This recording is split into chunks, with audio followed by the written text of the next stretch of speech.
First time ఈ movie నాకైతే best experience ఇచ్చింది.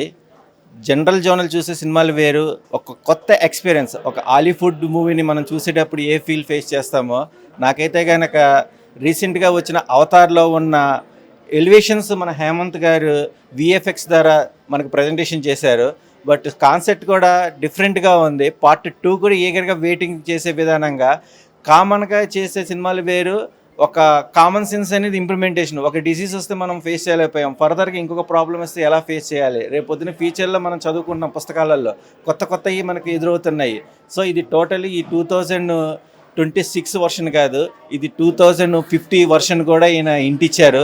ఇలాంటి సైన్స్ని మనం చూడాలంటే, మూవీ ఎక్స్పీరియన్స్ చేయాలంటే ఈ మూవీని ప్రతి ఒక్కరు ఎంకరేజ్ చేయండి. బట్ హీరో గారి పర్ఫార్మెన్స్, హీరో గారి థాట్ ఏంటంటే నేను రివీల్ చేయకూడదు, మనమే కొత్తగా సృష్టించాలి, మనం సృష్టించింది మనం ఫేస్ చేస్తాం కాదు అన్న కాన్సెప్ట్ని పార్ట్ 2లో ఎలా రివీల్ చేస్తారనేది కూడా మేము వెయిట్ చేస్తున్నాం. All the best.